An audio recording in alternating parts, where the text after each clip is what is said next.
ক্রান্তকে এবার নতুন জীবন দান করলো মীনাক্ষী। হ্যাঁ বন্ধুরা, ভিডিওতে লাইক দিয়ে দিতে থাকুন। যে মুহূর্তে কিনা ক্রান্তের হাত থেকে সেই গুলিটা বের করে মীনাক্ষী বলতে থাকি যে আমি আমার পক্ষ থেকে সর্বোচ্চ চেষ্টা চালিয়েছি যাতে ক্রান্তবাবু আপনি সুস্থ সবল হয়ে উঠুন। এবার বাদ বাকিটা আমি জানি না আসলে আপনার ভাগ্যের উপরে, কারণ আমি সেরকম প্রশিক্ষিত না, এবং আপনি আমাকে যতটুকু ট্রেনিং দিয়েছেন তাতে আমি যতটুকু শিখতে পেরেছি আমি সেটুকুই করার চেষ্টা করছি। অন্যদিকে কথা বলা মাত্র যখন রাতের অন্ধকারে দুম করেই মীনাক্ষীর ঘুম ভেঙে যায় এবং মীনাক্ষী বলতে থাকে যে কেন জানি না আমার মনটা বড্ড বেশি কু গাইছে, কেন জানি না আমার মনে হচ্ছে যে ক্রান্তবাবু হয়তো বা নির্ঘাত কোনো কষ্টে আছে, কারণ এই বেচারাকে এরকম দুঃখ যন্ত্রণা কষ্টের মধ্যে একা ফেলে রেখে একা ঘরে রাখাটা মোটেও ঠিক হয়নি। কিন্তু কি করব, দলের অন্যান্য সদস্যদের যখন তাকে নিয়ে কোনো রকম কোনো মাথা ব্যথা নেই, আমি যদি একাই তাকে নিয়ে এত বেশি মাথা ব্যথা করি বা প্যানিক হই তাহলে হয়তো বড় অন্য কিছু মাইন্ড করতে পারে। ওদের হয়তো এটা মনে হতে পারে যে আমি ক্রান্তবাবুকে ব্যবহার করছি শুধুমাত্র আশ্রয়টুকু পাওয়ার জন্য।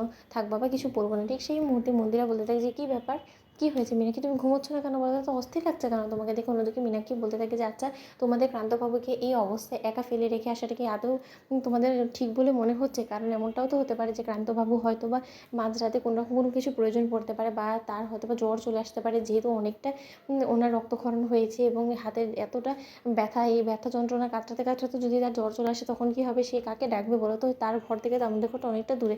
অন্যদিকে মীনাক্ষীকে মন্দিরা বলতে থাকে যে ওসব নিয়ে ক্রান্তদাকে নিয়ে এত ভাবনা চিন্তা করার কোনো কিছু নেই, ক্রান্তদার এসব সহ্য করতে করতে অভ্যাস হয়ে গিয়েছে। তুমি শুয়ে পড়ো তো, ক্রান্তদাকে নিয়ে এতটা তোমার ভাবনা চিন্তা করার কোনো প্রয়োজন নেই। অন্যদিকে যখন মীনাক্ষী বলতে থাকে যে না, একবার যখন ঘুম ভেঙে গিয়েছে তাহলে আমার কোনো মতে ঘুম আসবে না যতক্ষণ পর্যন্ত না ক্রান্তবাবুকে আমি সুস্থ সবলভাবে দেখে আসি। তার থেকে বরঞ্চ বেটারি অস্থির মনকে নিয়ে কোনো মতে না বসে থেকে আমি একবার ক্রান্তবাবুর কাছে যাই। অন্যদিকে ক্রান্তের কাছে যাওয়া মাত্রই যখন দেখতে পায় ক্রান্ত জ্বরে কাতরাচ্ছে, ঠিক সেই মুহূর্তে ক্রান্তের কাছে ছুটিয়ে গিয়ে ক্রান্তের হাত চেপে ধরে মীনাক্ষী এবং বলতে থাকে যে ক্রান্তবাবু আপনার কী হয়েছে, আপনার কষ্ট হচ্ছে, আপনার হাতে যন্ত্রণা করছে দেখেছেন তো? আমি আপনাকে বলেছিলাম না যে আমার ধারা আপনি যদি এরকম করে আপনার এই জখমের মধ্যে ট্রিটমেন্ট করেন তাহলে হয়তো বা কোনো মতে আপনি সেরে উঠতে পারবেন না। আপনি আমার কোনো কথা শুনলেন না। এবার আপনার যদি কিছু একটা সাংঘাতিক হয়ে যায়, এমন যদি হয়ে যায় না আপনার এই হাতটা কেটে ফেলতে হবে, তখন কী হবে বলুন তো? তার থেকে বরঞ্চ আপনি যত শীঘ্র সম্ভব একটা বড় কোনো হসপিটালে গিয়ে আপনি আপনার ট্রিটমেন্ট করানোর ব্যবস্থা করুন। অন্যদিকে ক্রান্ত বলতে থাকে যে আপনার কি মাথা খারাপ হয়ে গেছে? আমি যদি কোনো বড় ডক্টরের কাছে এখন যাই এই হাত নিয়ে তাহলে নিশ্চয়ই ওরা আমাকে প্রশ্ন করবে যে আমার গুলি কী করে লাগলো, তখন নিশ্চয়ই এটা সব কিছু